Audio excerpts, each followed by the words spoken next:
Ding, ding, ding, ding. I woke up thirsty this morning. Ding, ding, ding, ding. About 6:30 a.m. Ding, ding, ding, ding. I stumbled to the fridge and opened the fridge door. Ding, ding, ding, ding. To see what was lying ahead. Ding, ding, ding, ding. Instead of drinking some water. Ding, ding, ding, ding. Like normal people do. Ding, ding, ding, ding. I drank a tin of Magna cider. Ding, ding, ding, ding. In not one gulp, but two. Ding, ding, ding, ding. My head. Banging. Don't tell you I'm not average. Spread butter on a boy like a sandwich. LB on a musical rampage. Been a response for collateral damage. Seven no response for the weekend producer. Greetings, one and all. This is Lloyd Brown, and welcome, social media family, to Lloyd Brown Music. I'm not looking. Greetings, one and all. This is Lloyd Brown, and welcome. I can't even get the words out.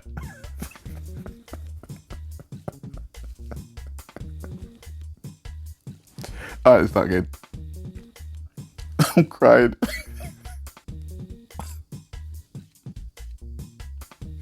You don't know my pain. Okay, let's start again. Okay.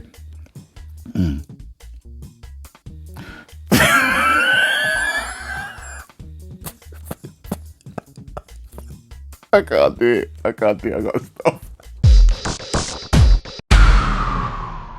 Whoo! Shower number 4, please. Greetings, one and all. This is Lloyd Brown, and welcome, social media family, to Lloyd Brown Music. And on today's episode of Weekend Producer, I'm going to be answering 2 questions given to me by my subscribers. One's going to be from a theory standpoint, the other's going to be from a practical standpoint. But before I go into those questions, I want to take the opportunity in thanking some of the new subscribers that's come across my channel and has given me great feedback as to the content. I try and create weekly episodes and try and stick to them, but because of the nature of my work and the work ethic that I simply have, sometimes that's not possible from week to week. So I want to thank you for your patience when the content doesn't arrive, and I want to thank you for your interaction when the content indeed arrives and you take interest in what I do. So I give thanks for that, and I thank you all for that. Okay, so here we have a question from Original Lion Soldier, and he asks,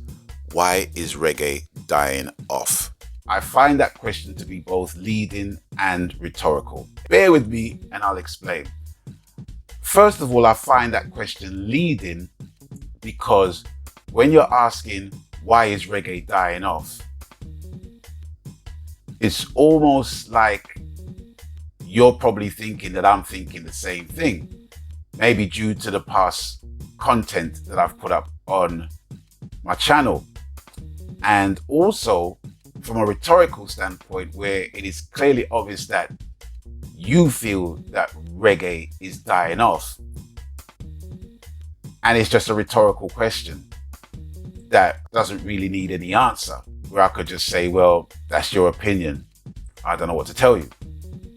But I'm not. I'm going to answer the question in 2 parts. Now, from a leading standpoint, from it being a leading kind of question, I'm going to say this. I don't believe, in fact, I know that reggae is not dying off. Reggae is not dying off. It's almost like saying, okay, the works of Bob Marley, Dennis Brown, Gregory Isaac, Sugar Minor, Burning Spear, Bob Andy, Joe Higgs, the Gladiators, the Abyssinians, Marcia Griffiths, Judy Mowatt.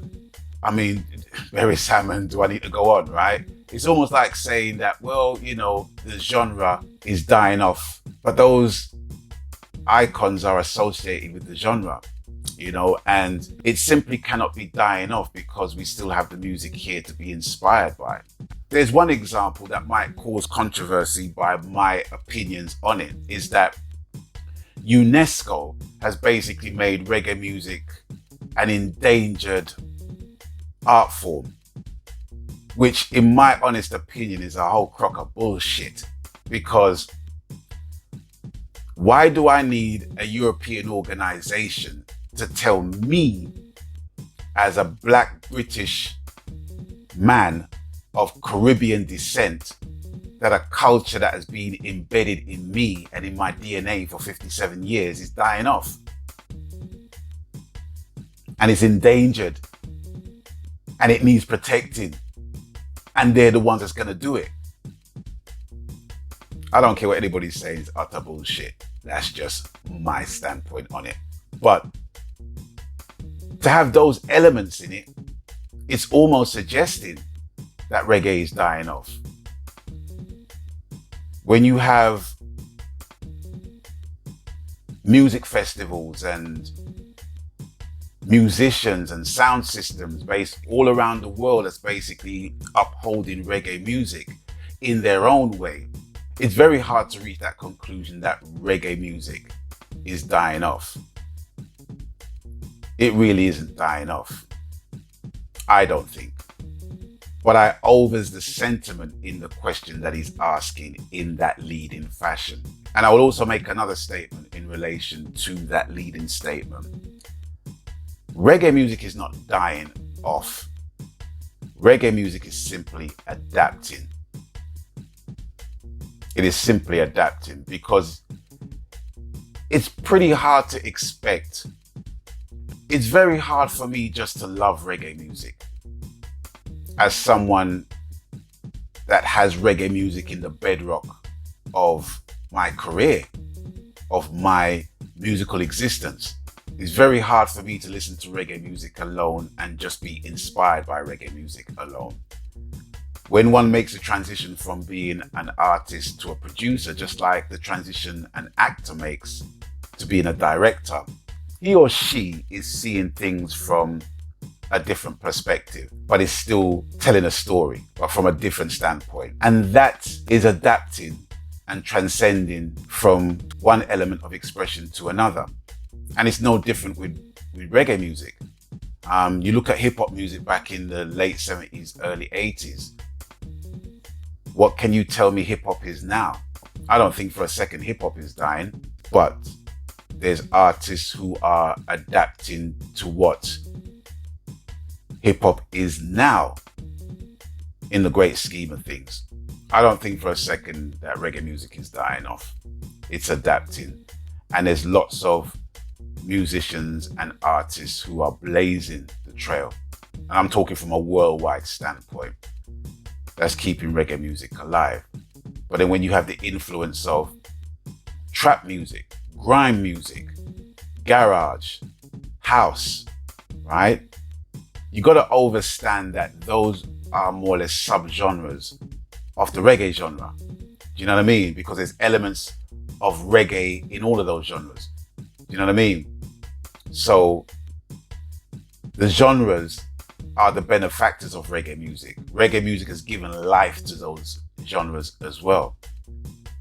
So how can reggae music be dying off if that is clearly the case? Reggae music, as well as any other music, has to adapt to what is going on in order for the message to find its people by taking its rightful course, as the great Bob Marley once said. With the rhetorical question that you are asking, why is reggae dying off? I wouldn't say reggae music is dying off even from a rhetorical standpoint. But once again, I always your sentiment. But what I will say is that of late, reggae has been ailing, and it's to a point where it's being discussed by many artists. And I'm talking artists from an established level, from a major level. I'm very intrigued as to the discussions that are taking place and who's actually leading the charge for these discussions to take place. But I can't speak for those markets because although I'm deemed an international artist who's had international hits, I still can't speak for that market because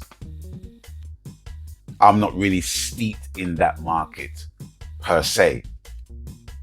But that's not to say my music doesn't get played all over the world. It does. But I'm not a constant within it, as opposed to my counterparts. And that's not any fault of my own. It's just the way how the business is. But having said that, I won't even speak for my marketplace anymore. I will just basically reiterate what people are saying.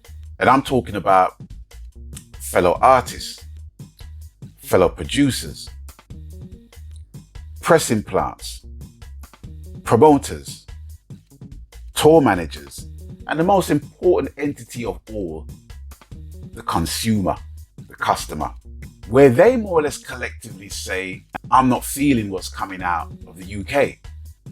Coming back to the original answer I had, I do believe that reggae is ailing. And why it is ailing? There's many different factors why reggae music is ailing. All right. The obvious one for me as a vocalist and a producer is the application. Is the application of how the music is basically made.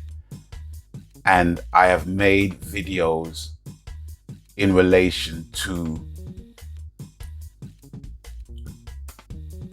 the way how the fraternity works in the manufacturing, production, and selling of our product. And it's very rhythm-centric indeed. And I also described why it is so.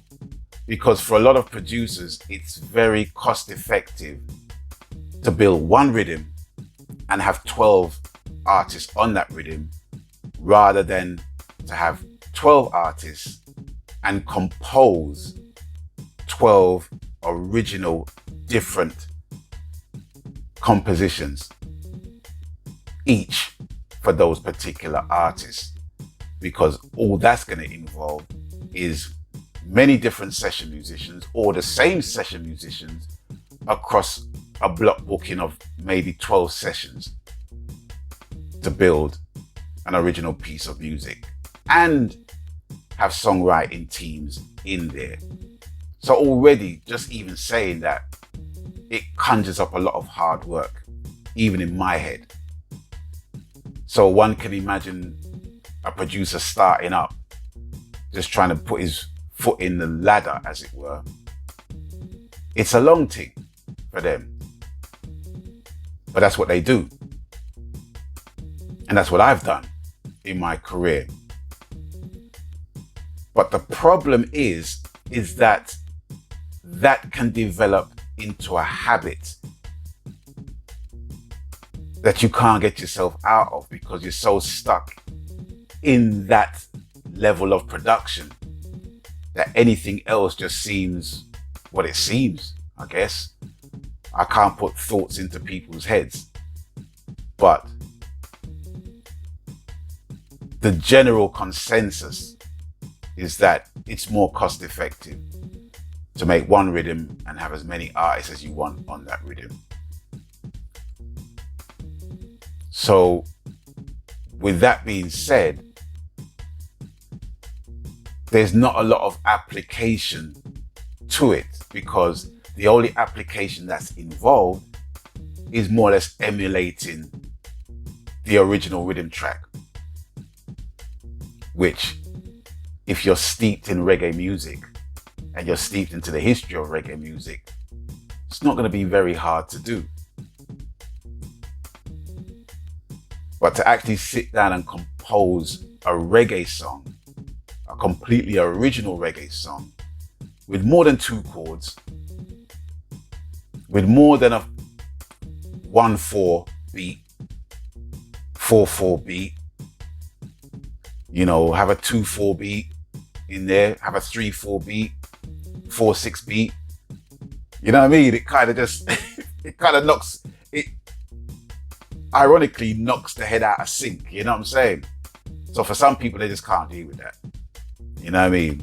And they'll just go with the tick, tick, cock, tick, tick, tick, cock, tick, tick, tick, cock, which is cool.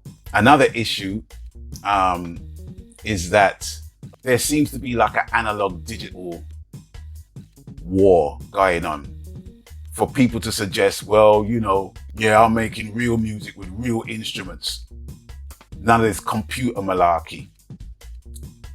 To that I say, whilst I hear the conviction in advocating real instruments in a production, I'm saying this on record, that's bullshit. Simply because, just like how music evolves, the instruments that you use to make the music has evolved as well. There's a lot more live sounding instruments that are available to you in the digital world. The problem is that it's mostly the stock sounds and the stock presets that people use, where it's just recognized once you hear it. And another issue is that certain productions are quantized, so they don't have an ebb and flow. Don't get me wrong, nothing's wrong with quantizing certain elements of the tune, but when you're quantizing everything and it just has a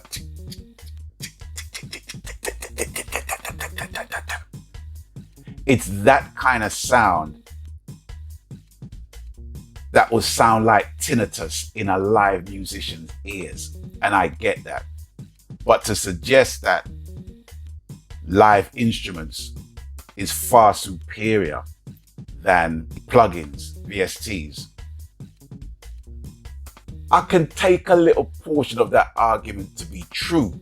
However, if you're musically minded, there are producers that can basically give you a whole album of digital VSTs and you wouldn't know the difference. You would not know the difference because it's been produced that well. So for me, the application of playing live instruments and digital instruments is an issue as well, because I've heard some real honkers of tracks that were just played with live instruments. There are some tracks I've heard with live instruments that sound really bad as well. You know what I'm saying? As much as I've heard digital tracks that are bad, but it's almost a given that people expect music to be produced on a computer to be second rate or inferior to live music, which I don't really subscribe to 100%. That's just my thing, my take on that. Within the application heading, there's another thing, and it is quality control. Quality control is a contributing factor to how reggae music is ailing. And it's very simple. I've kind of alluded to that before with quantizing and just not giving the track a nice flow, nice swing, you know, musicality within the composition, musicality within the piece. And as a vocalist, listening to songs that have been sung off key and that being allowed to go in the public domain and be available for sale.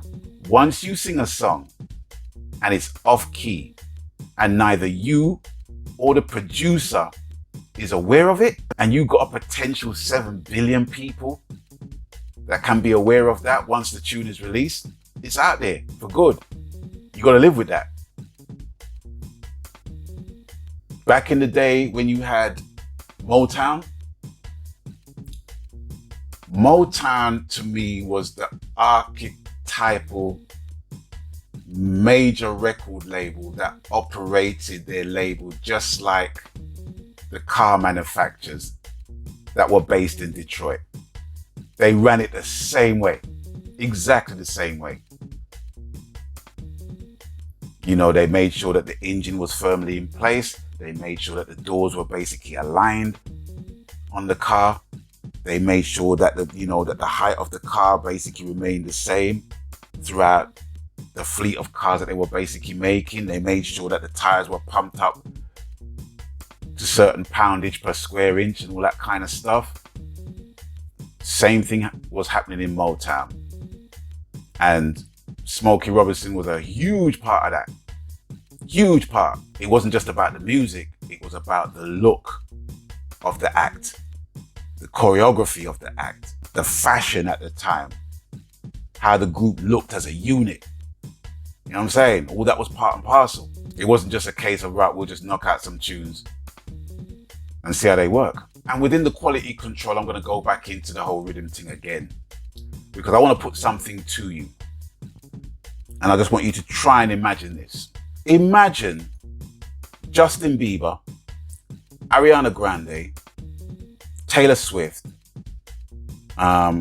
Drake, what's the other dude's name? Travis Scott. Imagine all of those artists basically singing a piece of the Michael Jackson Thriller composition. It simply wouldn't work. Now, if they took a piece of the sample like SWV did with Human Nature, right? When they done that tune right here, right? That can work. And to be fair, we've done our share of that as well. Oh my gosh, I've done my share of that aplenty. But it's a way of paying homage, in my opinion, when one manipulates a sample of a piece of music that we all know that's iconic into that fashion. But if you get all those artists to sing on Michael Jackson's Thriller track, the same way it was produced by Quincy, same way, it will get boring and it will get stale. And to a point, you would actually lose respect for the original tune. Because for me, there was tunes that I heard growing up. Should I name them? No, I'm not going to name them. There was tunes that I heard growing up that I absolutely love. And it's got to a point now, those same tunes, I don't even want to hear them. And it's got nothing to do with the original composition. It's just that people have just jumped on that rhythm. They've gangbanged that rhythm to the point where it's like, I no longer have any respect for that rhythm. And that can cause reggae music to ail. Yeah, it might give the original composer more digits on his royalty check. His decimal point might be moved to the right, but that's only helping that composer. It's not helping reggae music. You know what I'm saying? So quality control for me, there's a lot to get into when it comes to quality control, because it's not just about the music. It's about the way it's presented as well. Because if you got a tune and you're putting it out and your album cover basically contains the title with a Comic Sans serif font, I'm not taking you serious. I'm not. Because it looks cheap. The chances are it's going to sound cheap. And the knock-on effect from that as well, which is something that is happening. It's not something that I'm thinking of in my head. It's not something that's popped up in my head. This is something that is basically happening. The knock-on effect is where you've got other artists, other producers, pressing plants, mastering engineers, DJs, promoters, basically asking the same question. It's like, oh, I forgot one more. The consumer. And they're asking the question, what's wrong with this music? What's going on? How come the music is sounding so bad? I can't listen to this tune. I can't listen to certain DJs playing that tune. I don't get it. I don't get it. This is what they are saying.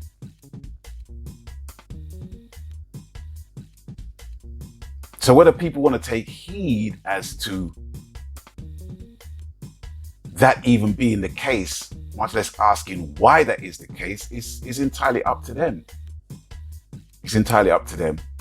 That is what's happening at the time of this recording right now. The quality control of the music that's coming out of the UK, it's very questionable, to put it lightly.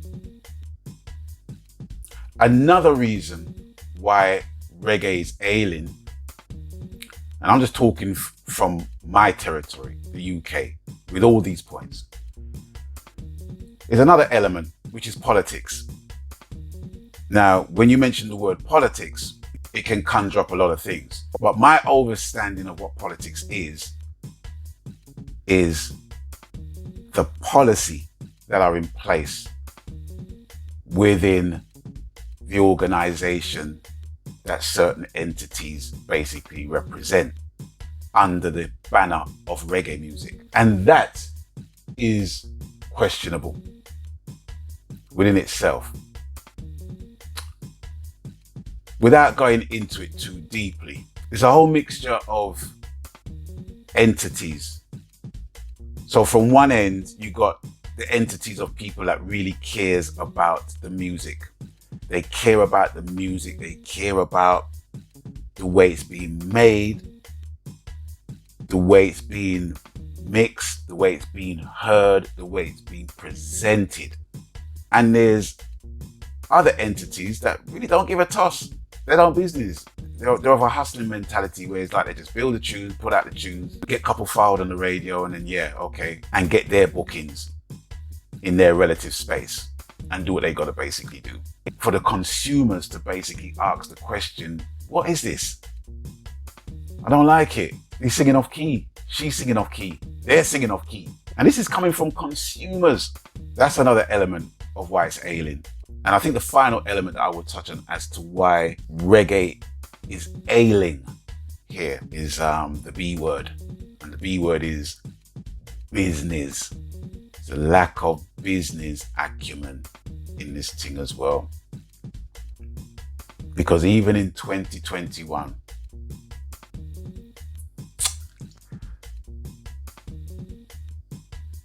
people don't read contracts.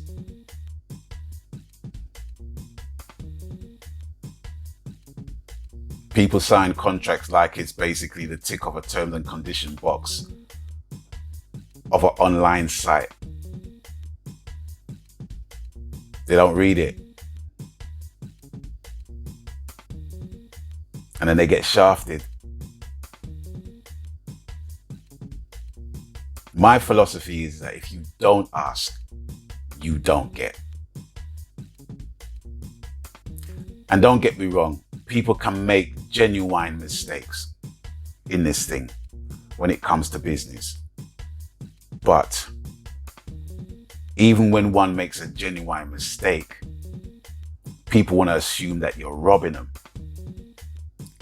And that's just the ground that we have planted for ourselves. You know what I'm saying? That's just the ground, the landscape that we have planted, where we don't really trust each other when it comes to business. So instead of basically having everything clear, everything down on paper, everything overstood, much less understood, there's levels of mistrust. Level of mistrust. And don't think that these things are basically going on with just the artists that's coming up. These things are going on with top artists on a global scale that's going on with the same foolishness. All now I can tell you that because I know it's happening right now. From a personal standpoint. You get what I'm saying? But I won't get any more deeper into that. But business. So there's a lot of things to kind of consider in the relation of reggae music and why it's taken a beating.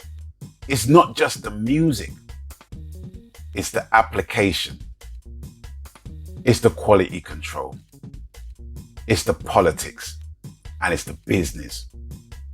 Why reggae music is ailing. Because we can make beautiful music if we wanted to, and people are making beautiful music. But then there's other elements of the ailing factor of reggae music that comes into play, and it doesn't get heard, doesn't get distributed, doesn't get shared, doesn't get liked, because of another B word, bad mind. Dirty stinking bad mind. That's always going to exist in any profession that you're in. But that, my brother, is my answer to your leading question of why reggae is dying off, and your rhetorical question of why reggae is dying off. But I will give you a solution. Yes, ladies and gentlemen, I'm going to give you a solution to how we can make reggae live and how we can take it off life support, I guess. And the simple answer is to simply reevaluate your options, man. Reevaluate your options. Eddie Murphy once said that, I know this might sound sexist, but I'm going to apply it on a general standpoint. He said of women, this is what he said. He said, women are as faithful as their options. And I will go out on a limb and basically say every human being on this planet is as faithful as their option.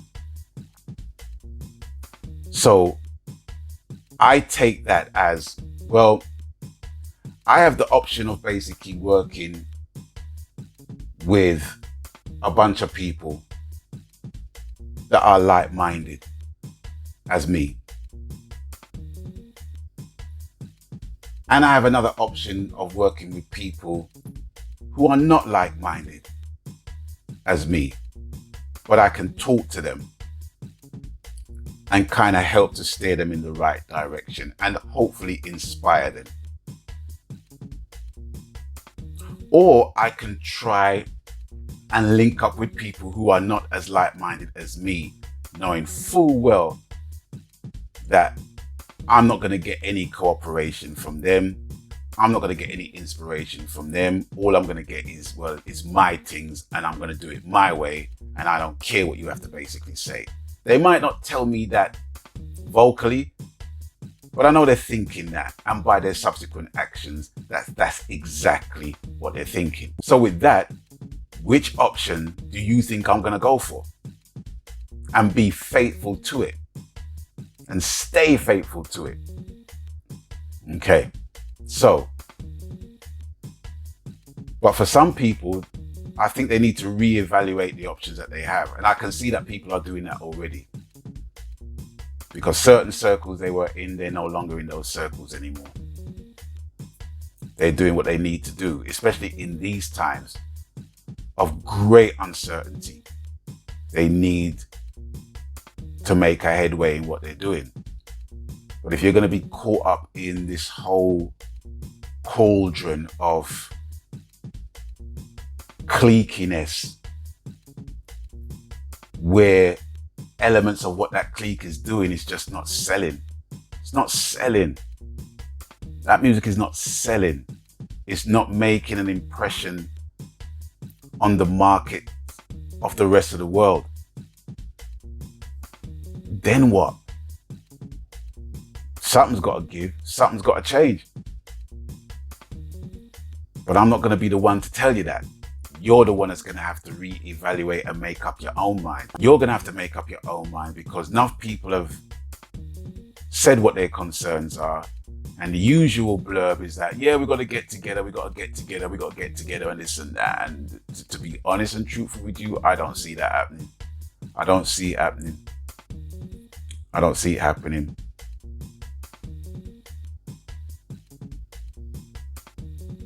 Kanye West once said, I didn't come here to be liked. I came here to make a difference.